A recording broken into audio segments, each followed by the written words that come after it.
जय श्री राम दोस्तों। क्या आपने कभी सोचा है कि भगवान श्री राम के जन्म के कुछ ही दिनों बाद हनुमान जी का जन्म क्यों हुआ? क्या ये सिर्फ एक संयोग है या इसके पीछे छुपा हुआ कोई गहरा दिव्य रहस्य? कहानी शुरू होती है उस समय से जब धरती पर अधर्म अपने चरम पर था और रावण का अत्याचार दिन प्रतिदिन बढ़ता जा रहा था। देवता भी असहाय हो चुके थे। तब उन्होंने भगवान विष्णु से प्रार्थना की और तभी भगवान श्री राम के रूप में विष्णु जी ने पृथ्वी पर जन्म लिया।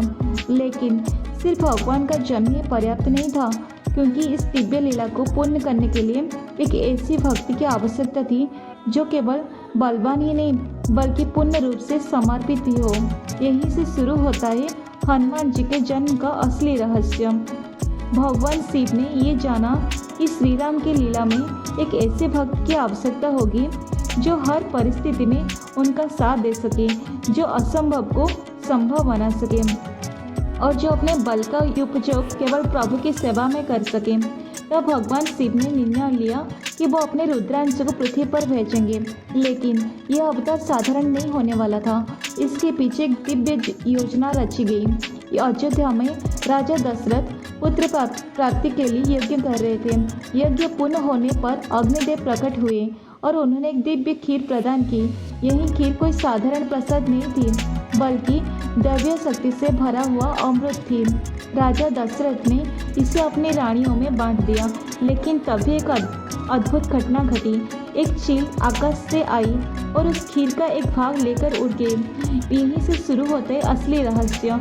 वो चील उड़ते उड़ते एक वन के ऊपर पहुंची, जहां माता अंजना कठोर तपस्या कर रही थी। उसी खीन वो खीर उनके हाथों में आ गिरी। माता अंजना ने इसे ईश्वर की इच्छा समझकर ग्रहण किया और तभी पवन देव ने अपनी दिव्य शक्ति से उस प्रसाद को आशीर्वाद दिया।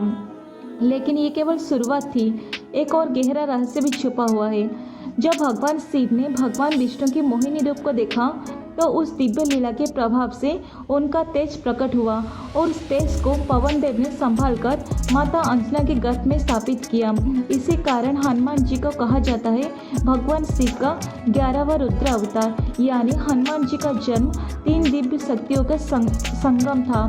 शिव की शक्ति, पवन देव की गति और माता अंजना की भक्ति। इसलिए वो केवल बलवान नहीं बल्कि देवता की पुण्य स्वरूप है। तो दोस्तों, हनुमान जी की हम सिखाते हैं कि सच्ची शक्ति वही है जो अहंकार से नहीं, भक्ति और समर्पण से आती है। और यही कारण है कि आज भी जहाँ श्री राम का नाम लिया जाता है वहाँ हनुमान जी स्वयं उपस्थित होते हैं। अब आप बताएं दोस्तों, हनुमान जी का जन्म का दिव्य रहस्य आपको कैसा लगा? कमेंट में जरूर लिखें। जय श्री राम, जय हनुमान।